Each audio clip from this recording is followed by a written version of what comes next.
is the Rangers Journal Night.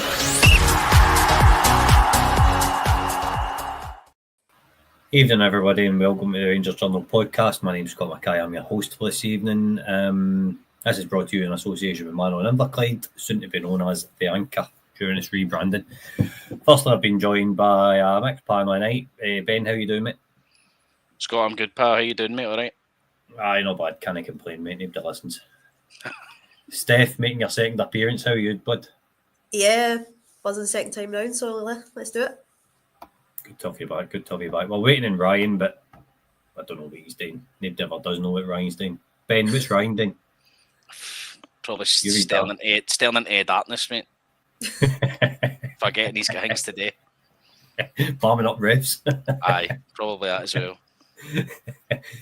Right, so tonight we thought we would take a wee look at our domestic kind of campaign against our European campaign. We've got a couple of stills to look at, a couple of slides, just a light chat. Try not to slate Rangers too much, because personally, you two can go tonto at it if you want. But I've done enough of the constant negativity with it. I can't be bothered complaining anywhere because nobody's really listening to us as far as just how I feel. I'll come to you first on it anyway. Ben, where are you at with the Rangers just now? I think you've summed it up, mate. I think apathy's well and truly set in. I just think people can't be bothered, don't want to. I mean, people probably didn't want to go on Saturday, and as soon as they get a whiff of weather, thought, that's me, I can sit in the house now. It's hard. It's hard just now. And you know, like, probably what makes it more frustrating is you could turn up tomorrow night and put in a decent performance because that's kind of the way we're set up to be just now. And then it'll just go back to reality on Sunday with a tough away game. Right, definitely. Steph, what about you, pal? How are you feeling just now about your Rangers?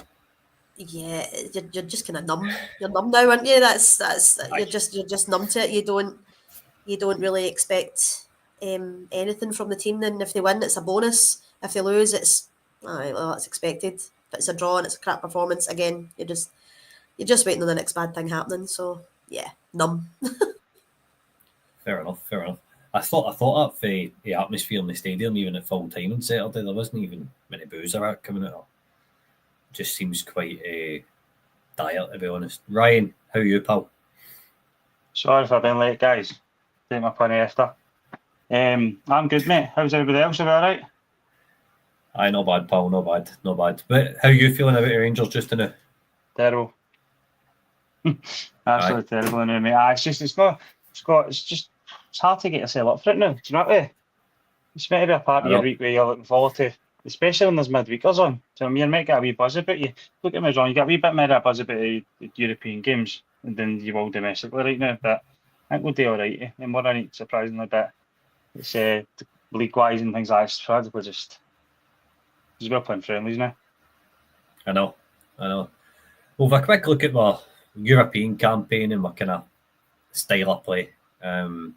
Doug, thank you, mate. He's made us up some slides with some stills on it.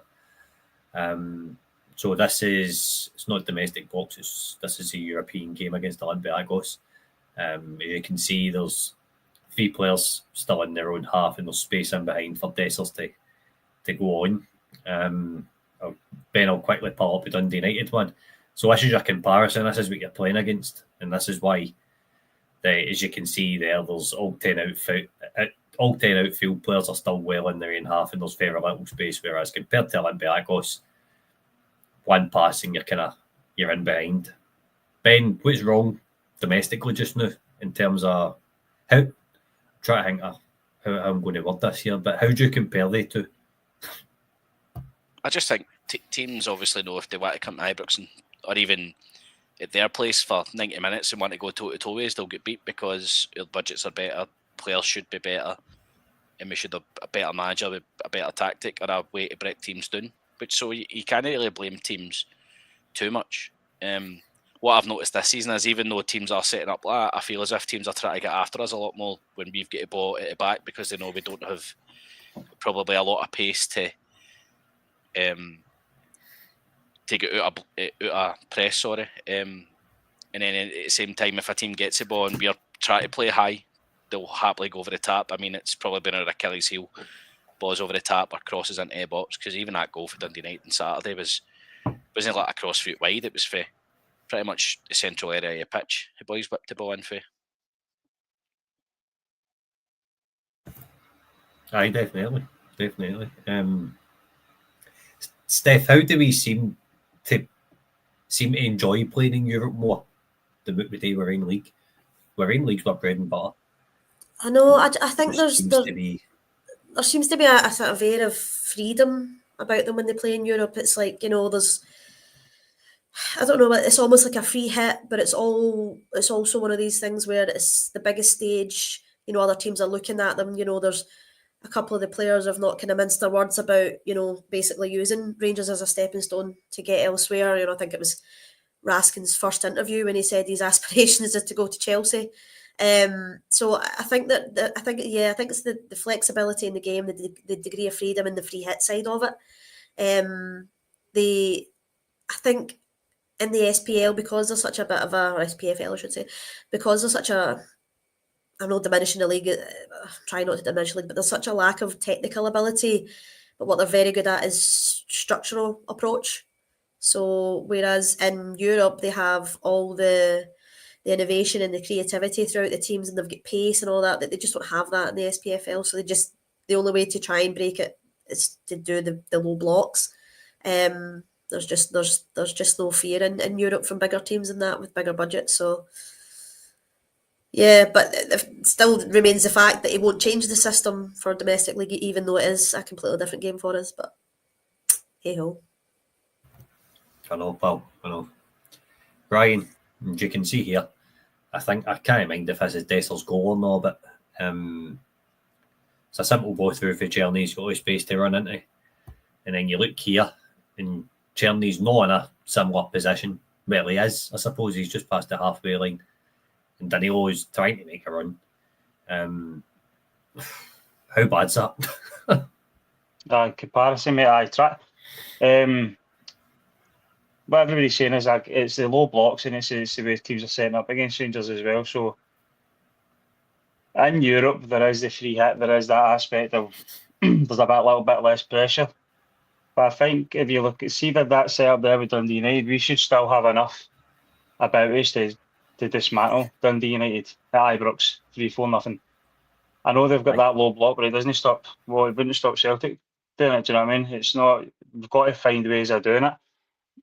Domestic games and European games are always going to be two different types of games. Always. We've always, since Gerrard's come in, we've always kind of suited the European games. But I genuinely think it's more of the pressure side to it than anything. I think with the fans are a bit more less expecting the European nights as well. So I think they're a bit more back into the team rather than it's not like the first couple of stray passes on the European night, the crowd's not going mental the way against Dundee United and stuff. And it's just, I think it's all down to mentality, mate. I think it's just down to the fear. It's the pressure's too much for them, I think, with these low blocks at Ibrox. And it's in Europe, it's especially away from home in Europe as well. This is where the way support in Europe is outstanding. You could beat 4-0 and they'd still sing the whole game. Do you know what I mean? So I think it's a lot to do with support as well. The support are quite quick to get on the team's back at home, but right now they deserve it. So it's part and parcel of wearing the Rangers jersey. Ryan, you've played tons of games of football. Is it hard when you're on the park to try and pull your team together in terms of the only bit of encouragement I seen at the weekend was Connor Barron getting Danilo a wee bit of encouragement when they missed that chance. Apart from that, it seems to be pretty leaderless. Is it hard on the park to tell everybody to get a grip? I think it's there's certain players that will take certain criticism certain ways, and that's up to your leaders part to understand who can take what. Like, for example, Danilo might get in his shell if he's shouting ball, and you maybe need to say, "Come on, you'll get his next goal. Come on, get your arm around him." And you know what I mean? Then there may be a guy that needs a rocket up his arse and he's shouted at. Do you know what I mean? So your leaders in the team should be able to pick out who needs what. It shouldn't just be a manager at the side that knows how to manage. You should be 3-4 guys at least on the park that should be able to know how to manage the players on the park as well. So leader-wise, I think that's what we need. And I don't know. I don't see Tav doing a lot of shouts. I don't know what he says to the players. They might be doing that and it might just not be working. Or I don't really. It's hard to tell what the players are saying, but from their body language, I don't know. It's as if they're all in it for themselves just now. Aye, I can't disagree when you say, mate. I think you're spot on. Ben, Ryan brought up mentality, like we're talking about here in terms of just a bit of get up and go, about the side. We've seen it against FCSB, probably one of the performances European-wise this season, I would say. 4-0 win, basically ran over at Tartwheel. So how's that mentality going for beating FCSB 4-0 to then getting beat off Aberdeen 2-1? Do you know what I mean? It's how do we change that? I think it's, as Ryan said, mate, it's dealing with the pressure. I think if we'd somehow managed to score the first goal at Aberdeen, it could have been totally different. But we go 1-0 down and it either seems to wake us up a wee bit for 20-30 minutes, make it back into it, and we just retreat back to this state of, I don't know what I call it. It's not laziness, it's not half-hearted either, but it's just so pedestrian. Like, it's just so... Safety in it? Aye. And I just think, as Ryan said, it is a pressure thing. I mean, and it's not to forget, obviously, FCSB made, 8-9 changes or something, so they were obviously coming in not going to really be bothered what happened to them. But you have to beat what's in front of you, and we did really well, but we obviously kind of seem to transfer decent European results and performances. And I know obviously there's the old cliche, and for any team that plays a Thursday Sundays can be hard, but we've done it before. We've done well in Europe now for the last 4 or 5 years, and we've had most of the time had good results to follow that up, but we just seem to be tactically, and I just think the quality of the team just can't handle it just now. Aye, I need to agree with you. Steph, see when Clement came in, the one thing that impressed me most last year was his ability to seem to pull the whole club together. And he spoke about synergy on and off the park. He spoke about the team playing as a team. I'm not seeing that this season. That's gone. It's away in terms of any team ethic, any synergy, anything like that. Like, how's he not at least telling the players to try and get back to basics and play for one another? Or do you think it's maybe the off-field stuff that's caused this kind of regression? It's so hard to put your finger on one thing that's went wrong, because it's just been a culmination of lots of different things. And I do have an element of sympathy for him in the sense that, such a high turnover of players in basically a summer would rock any team, no matter how big or small. But you can only make that argument for so long. I seen his presser today, and people were saying, this last year you've been here, and he was hitting back with, well, it's only really been 4 or 5 months, because you're talking about all the changes just happened in the summer. So it's hard to put your finger on why.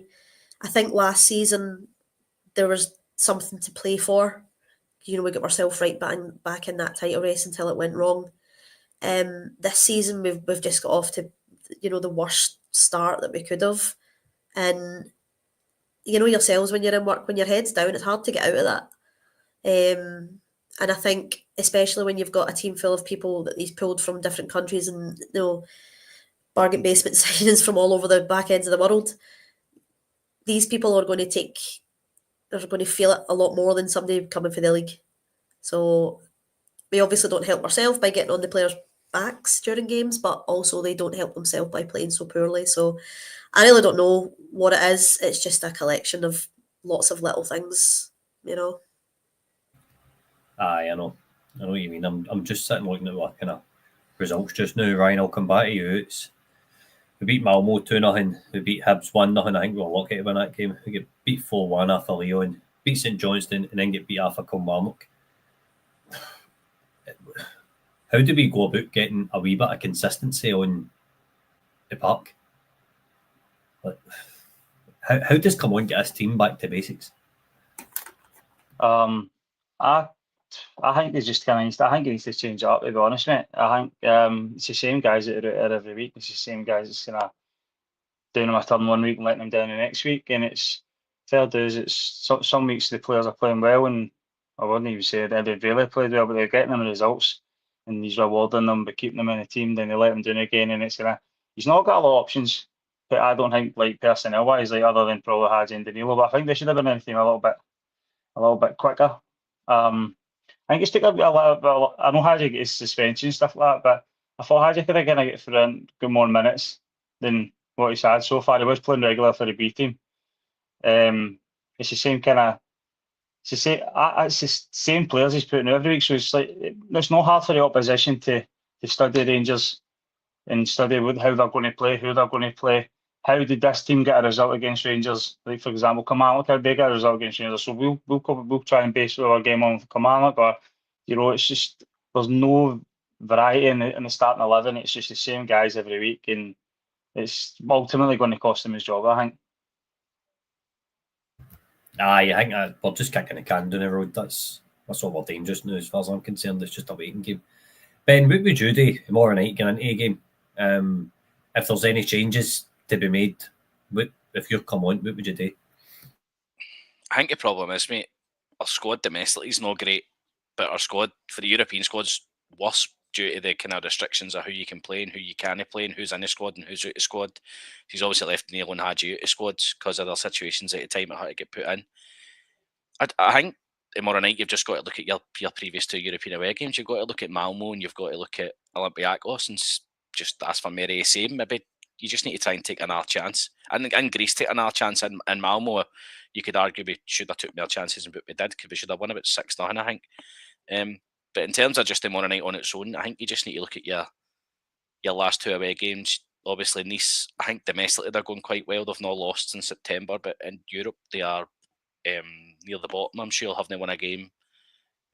So I think we need to just focus on us tomorrow. I think weirdly to say, whereas domestically, I think we need to be try to change it up to kind of give our team something to think about. Oh, yeah, that's fair. That's fair. Steph, is there anything in particular that you want to see for the game tomorrow night? I'd quite like to see a bit of freshness, because this one is arguably one of the easier games that we're going to have. I'd like to see like a Gamani or something like that coming on, or even, I mean, I know it's Finlay Curtis going on, they're playing, doubt that he'll get a game, but I mean, Lovelace get a bit of time as well, so I'd just like to see some freshness. If I see Dessers up front, I'll probably just cry at the start of the game because he's just he's rotten now. But yeah, I'd like to see some freshness. I'd like to see a bit of urgency. We hold on to the ball too long, and that's why in our own league we're just so predictable to play against. We just hold the ball for far too long. I'd like to just see short, sharp passes. You see the training videos in that, the game where there's the pig in the middle. You see them all doing it, but you never see anything like that on the pitch. You never see quick movement 1-2s. You never really see any runners off the ball supporting the striker or anything like that. So I'd just like to see a proper football game. Do you know what I mean? Don't ask for much. I know what you mean. It's just it's mental how we can go to Olympiacos and you see big John Sterling snapping into tackles and winning the ball at right back. He gets subbed off at 51 minutes for Tav coming on. We can see the goal. Don't get me wrong, we still came out with a good result that night, but Ryan's out. One for you, Ryan. Do you think Sterling needs to start over Tav tomorrow night, or can you see Captain Fantastic coming back in? I wouldn't be surprised. I'd say either or. I wouldn't be surprised either or. So that's a toss a coin right now, innit? For me, I think Sterling's just that going right back now. I'm not blowing Sterling's trumpet too much. I don't think he's a world beater either. I don't think he's done that great in a Rangers jersey either. I think Tavio's just kind of been off the boil a bit.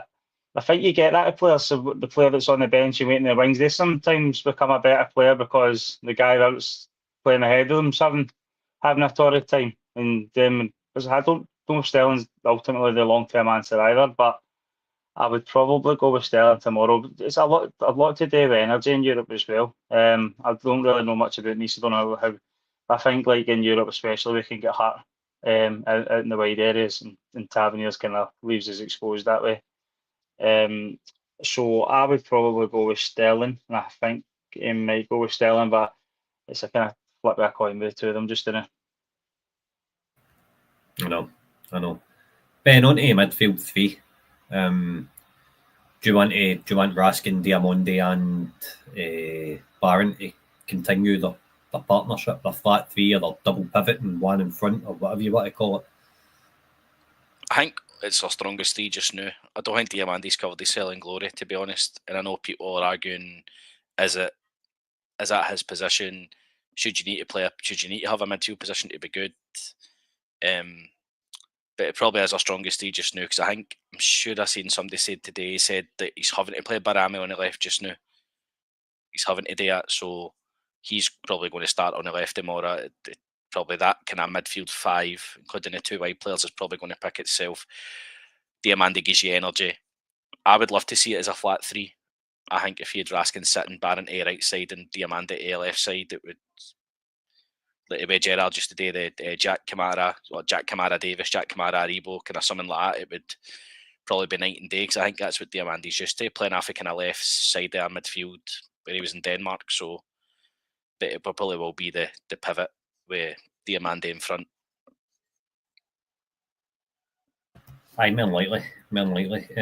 Steph centre back, do you bring in proper for his European performance the last time, or do you bring in Balogun? No, for me, that performance that was on it, that was his one-off, man. No, Balogun all day for me. Oh, I'd take a Balogun and then a 25-year-old Balogun and then a 20-year-old Balogun and all the way across the back. I don't know. I would not. Proper is just Ben Davies 2.0 for me, not Balogun all the way for me, for CB. Big Soapy, Balogun, that's the best pairing we have at this moment in time until Big Nana comes back. That'll be next season now, I think, isn't it? So, yeah, aye, no, Balogun. I think he might have kicked his last ball for. Yeah, it seems that way, unfortunately. Steph, I'll stay with you. See, in the pre-match press tonight, Clement's talking about Oscar Cortez was part of training today. Tom Lawrence has been missing. Rabbi Matondo's been missing. So basically, when they three guys come back, the creativity should get better.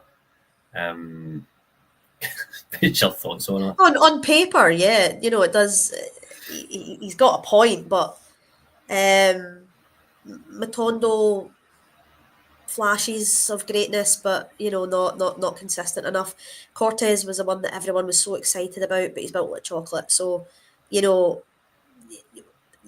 has a point. Like I said before, he has a point. We have lost a lot of creativity, but there's more than enough there, especially for domestically. There's more than enough in our team that we should be able to, think about 3-4 passes ahead and make it work. But we just don't seem to do it. So again, I have sympathy in that sense because, the creative or flair players are missing. But I don't think we'll then become, world beaters when they come back in. I don't believe that for a second, unfortunately, because they'll take and he'll go with my favourite subject, the sports scientist. They'll probably on for about 3 or 4 minutes at the end of a game. Aye. And then you'll not see them for about 6 weeks anyway. So what's the point in getting your hopes up about it, really? Aye, I know what you mean. Ryan, do you think the injuries to Cortez and Matondo and Simano coming back, do you think that's made a bit? Do you think that's had a big impact on his style of play? Simano coming back, I think, was massive. I think he would have made a massive. Difference in that Rangers team. Because you could imagine having Sima out in the left with Bajan in the middle, Shea on the right, and Dessers had a lot of front. I think it would look a lot different. I think the league table would look a lot different. In terms of Matondo, I like Matondo, but as Steph says, it's flashes, and flashes isn't good enough, especially when you're injured. 80% of your Rangers career as well. So when you do play, it can be flashes. I mean, you need to be on it for the get go.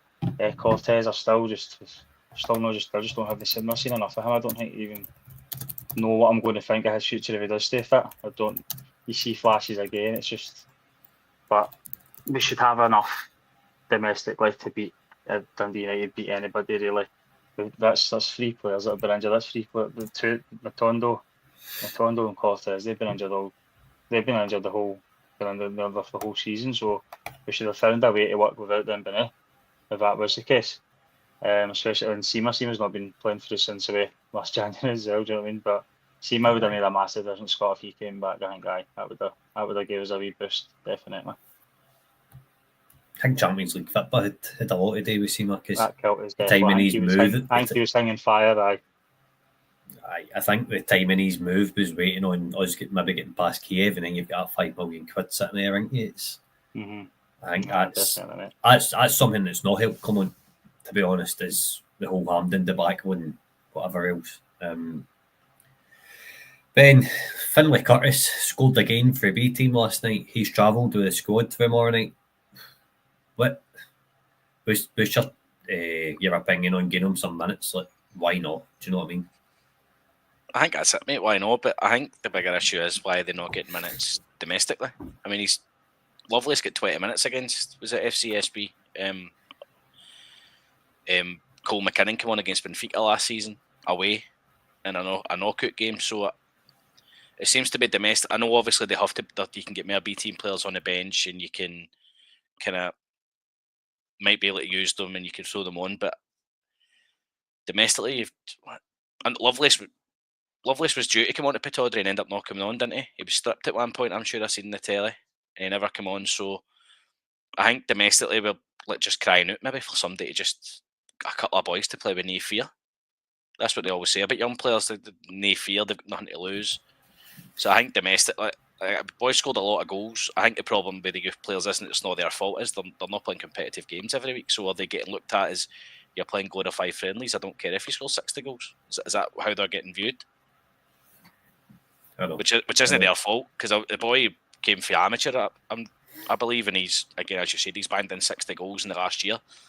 So I mean, if I've got a boy in my youth team that's banged in 60 goals, whether I'm a coach of a team in real life, I'm playing for a manager, or I'm a fan, I want him on a pitch. I want to see what he can do at the best level you've got.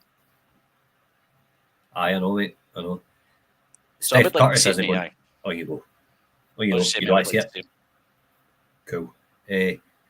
Steph Finlay Curtis played 60 minutes last night, so I'm not expecting him to start tomorrow night. But one of a friend of the show, Curry's, said use him on the left and get Barami into the middle in the 10, especially tomorrow night.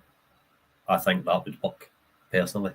Gives you a bit of pace on the break. You've got Barami, it can pick a pass. What's your thoughts?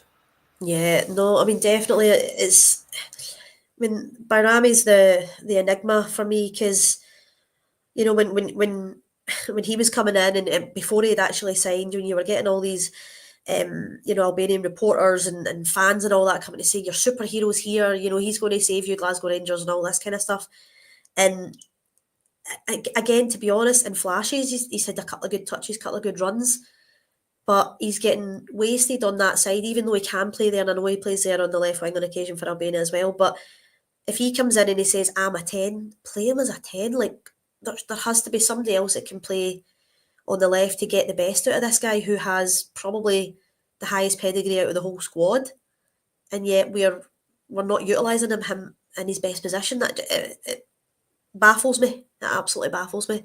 But I would be all for putting Finlay Curtis on the left, getting him cut in, feeding Barami. We need more energy to support Dessers because he can get very, we know it's going to be Dessers, isn't it? But he can get very isolated up there. You just need that bit of energy running about him. We just don't have that at the moment because Barami doesn't. For me, he's not the best defensively. Offensively, I can argue he's good, but defensively, he's not good at tracking back. He leaves Jeffy exposed an awful lot in the league as well. And when Jeffy's pulling in and that's how a couple of the goals have came from that left back position because Jeffy gets drawn inside to the centre half position and then Barami just kind of, I don't need to do that, I'm not a defender, and he just kind of toddles back and you see him out just off the picture and stuff like that. So it's not his best position. It's clear to see it's not his best position because if it was, he'd be done the same amount of goals as Czerny because they both have to get the same role to play, the same way, cut inside on your good foot, score a goal.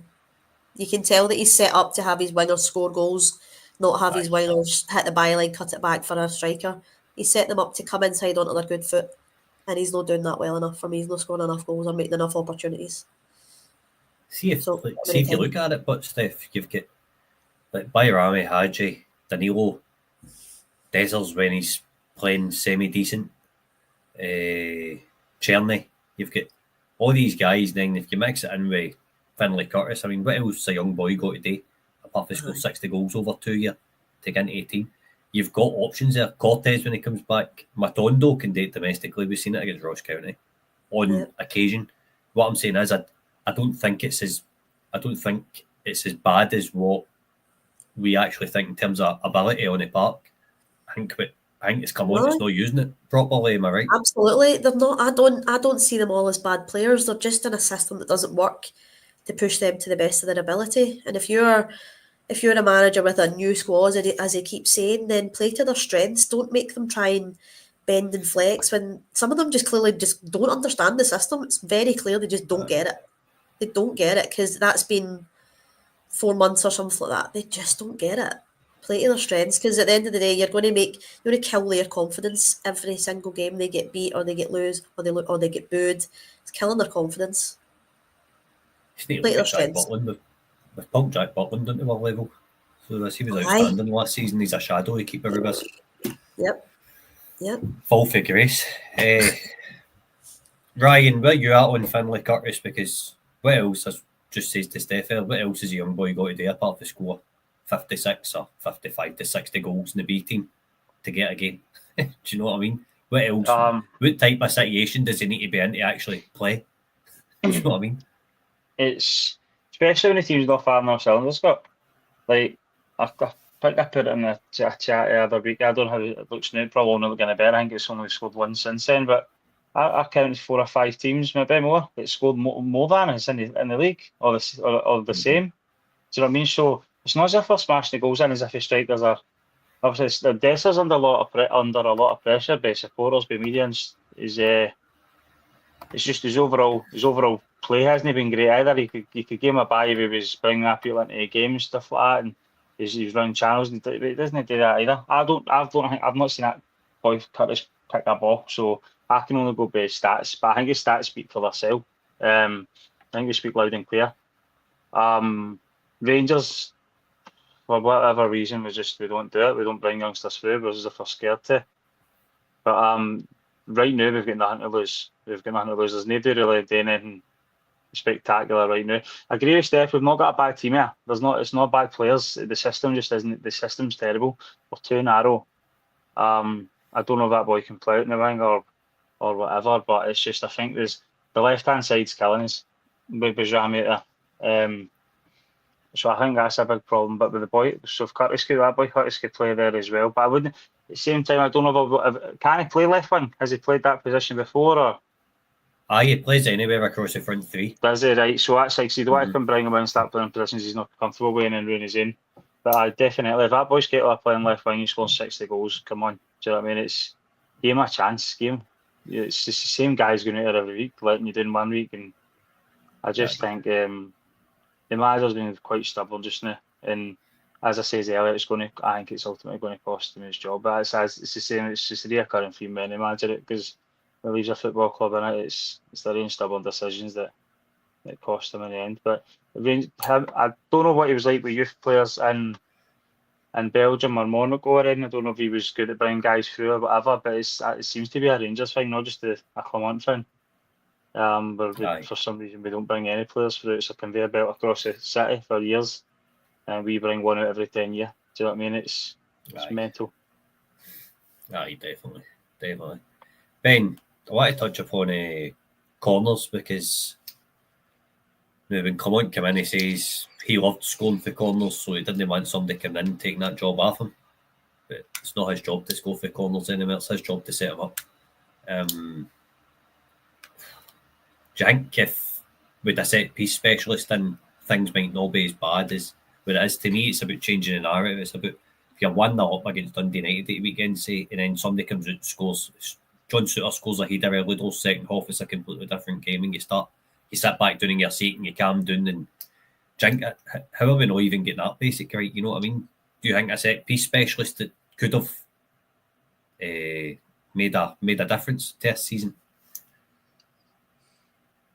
Probably. Well, I think if I actually see good set piece coaches about the leagues just now. So obviously that Austin McPhee that was at Hearts with Craig Levein, he does it for Villa, didn't he? And they were quite notorious last year. Arsenal have got a guy. Arsenal are probably one of the best set piece teams in the league because they don't really score. They weren't scoring many without set pieces. But at the same time, I don't think necessarily you need a set piece coach. I think, personally, and it's no defending Tav because his deliveries aren't great either, but CM takes to a corner when he's not been on the park, they've been absolutely shocking. The amount of times that people don't beat a first man, or it goes sailing over everybody, or John Suter King gets to a couple of balls, and I think he put one over the bar, didn't he, Saturday, but it was as if he was going to have to generate all the pace on it, as if it's just getting kind of floated over. I just think at times, you need to just whip a ball in and try and let boys go at it, but a set piece coach, again, we were really good under Tom Colshaw, under Gerrard was quite good at it as well. So I wouldn't have been against it as such, but if that come on pure crying that, I love to do that, so that'll be my job, and it's no, like, I couldn't even tell you last time we scored for a free kick in the corner, to be honest. It's probably just another thing that's going to go against them in the end. Probably one nobody will really talk about, to be fair, but just one of the things in it. That's it. Steph, see tomorrow night, we could go and be fairly solid in Europe, and a corner comes in for Diamonde on top of the keeper and it goes in. Hits somebody in the shooter and it goes in. How's that not something that the manager's even trying to look at? Honest to God, don't know. Like, you're crying out for a wee bit of creativity, and people will line up and they'll say they're going to hit an in swinger, whoever it is, it's going to hit the in swinger. It's going to go right to the goalie, and they don't even really need to try because there's just no. You want to be unpredictable. How not do a short corner or do a wee short corner then a run into the channel, or just something different. We just do the same stuff every time. But I feel like Clement truly believes that you get it into that 6-yard box and there's maybe a wee tussle there, you're either going to get a penalty or it might just go in. But how about, not hanging your coat on the maybes and just try and do something that'll work? I can't even honestly remember the last time we had a decent free kick outside the box that was maybe within a Tav range, because we're not really getting into proper goal scoring opportunities to actually get free kicks in good areas anymore. When you look at it, we're not getting into decent areas. So Clement is the enigma even more than Dessers in my eyes. You don't know why he doesn't do the things that the armchair fan managers can see he desperately needs to do. But I've said before, it's just his stubbornness for me. It's his way or no way. Because he actually called that out in the presser today. Somebody had said about, he's obviously been reading a lot about people saying there's no style, there's no substance, there's nothing, nobody can see, they don't know they don't know their triggers, they don't know when to go, they don't know when to press, they don't know when to stop, come back, whatever. And he actually called that out, and he blamed that on the fact that he didn't have any creative players. No, that's just tactics and formation. Do you know what I mean? Aye, definitely. Mitch has asked you a question. He says, do you think there's a problem with the team getting through emotions at set pieces? Yeah. There's no creativity. There's nobody saying, I'm going to do this, I'm going to do that. It's just a straight shot into the wall or it's into row Z. But, change it up. They're not bad players. I refuse to believe that they're bad players. I just don't. I think they're scared to try something new because they'll either get reprimanded by their manager or booed by the fans. So they've just got this, and then fear. They just don't want to take risks, so they won't try anything new. Aye. That's what it's like. That's it. Ryan, Scottish Cup final at the end of last season, we were putting corners in Tatler Joe Hart. Diamonde's got a beast of delivery.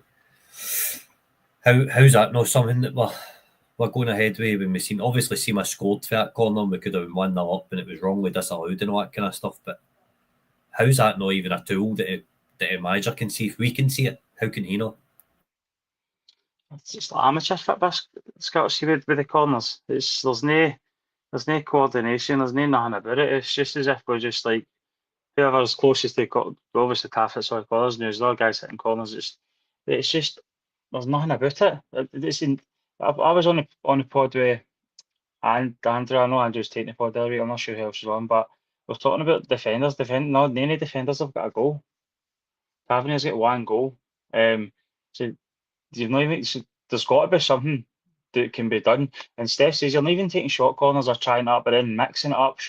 It's just lumps into the box. Nobody wins it. Then we carry on. Suter's not got a goal. Balogun's not got a goal, and Proper, he's got an own goal. But we should be dominating both boxes at set pieces. That was a massive thing under Gerrard. We dominated both boxes, and see if you can dominate both boxes, you've got a cracking chance. See if you're playing terrible the way we're playing. If you're dangerous for set pieces, you can still nick their goals. Do you know what I mean? And you're not going to even that he'd ever. I know it's not a set piece, but even that he'd ever concede. Do you know what I mean? It's just we're not dominant. We're not dominating the ball in the air at all. And there's nobody like. I don't know. It's up to the players to say, "Oh, I'm going to go win this header or whatever," or it's tactics, or it's just something's got to give. It's as if they don't work on it, as if they don't do nothing on it at all. It's as if it's just I'm chuffed but somebody curls the ball in. Hopefully somebody wins the header and that's it. It's just really, really poor. I was listening to Heart in the Hand today, and when I was out a jog, and Cammy Bell was saying on it, we're not even winning free kicks anywhere. So Tav would score a world. When was the last time we won with penalties? With penalties? Exactly. Penalty Rangers, how many penalties we had? That's a story in itself. We're not in that area getting penalties because we're not in the box troubling anybody. We're not getting anybody in half, as Steph says. We're not winning free kicks in dangerous areas, and we're not winning penalties. If the teams that tap the league win penalties because they're the most creative teams, it's not because they fan. It's not because the referees are Celtic supporters or Rangers supporters, but because they're creating all the chances. That's where the ball is. That's where the ball's getting moved a bit quick. The set pieces are dire. It's getting me wound up now. I talked about it. I'm getting off raging. Right, Ben. Tell us how you're feeling going into the game tomorrow night and a score prediction and a scorer, and then we'll wrap up. I feel all right, mate. It's a European game. I mean, but it's been a kind of saving grace. It kind of gives us a wee something to look forward to, a wee something to kind of hang our coats on now. I mean, a good result tomorrow night. We won here. I know the two games against English teams are going to be tough going, but get into that game against Dunyon at the end of January. If you take a draw tomorrow night and you go into 8 points, then you beat them, you're on 11 points, you're in. If you manage to win tomorrow night and beat Union and take nothing against the English teams, you're going to be on 13 points. There's a chance you're going to be one of the kind of seeded teams in that kind of playoff region. So, a free hit. I mean, it's a game you'll tune in and kind of just hope we get a decent performance and we can maybe take a couple of more chances, because we will get chances tomorrow night. There's no doubt about it. In terms of result, I'd maybe say I'll go for it. I think we'll win 2-1, and I think Cherney will score first. Cherney? Yes. 2-1, Cherney. Steph, what about you? Yeah, agree with Ben. I think I'm going to go 3-1 Rangers, and I'm going to go Dessers off his backside. First goal. Fair enough. Ryan, what about you, bud? We're all doing good in here today, and then we're all like, Rangers will win the frees. I think we'll win it all, but it's Europe, innit? It's a side quest, innit? We're all right in these side quests. So, as we say, pressures after fans are very good over there. And I don't think they're not playing that well in Europe anyway. So, I think 2-1. I'll go 2-1 for these. I think we'll get a wee clean sheet there as well. Balogun's suited at centre half. Does that change anything for you if we go out and win tomorrow night, Ben? Does it make you want to keep come on if we go out and public a Leon performance and scud them 3-0? No. We score for corners and win a penalty and Tav whips in a free kick like the good old days. It does. Nah, mate, it doesn't. As you say, the bread and butters, I think it's broke just now. It needs to change. And again, I think you could turn around and go, is that your kind of catalyst for change again? But I'm sure I said that maybe one of the first pods I was on. One of the results we had, whatever time it was, could it be a catalyst for change? And it's not been. So, I mean, if you win 3-0 tomorrow, obviously you're feeling good, but then you need to go and beat St Johnstone. You need to go and prove you can win away from home, and then you've got Kilmarnock at Ibrox on the Wednesday night. I mean, that's not going to be easy either. So, it doesn't change much for me, mate, to be honest. It will just put a smile on my face going into work on the Friday. Fair enough, mate. Fair enough. Steph, any last thoughts? Thanks for coming on, pal. No. I'll end on a positive though. I think we'll be fine tomorrow, and we'll beat St Johnstone narrowly at the weekend. So I'll end positively. Fair enough. Well, right. Thanks for coming on. I think Mitch fancies your dogs, by the way. I know he's paused in it.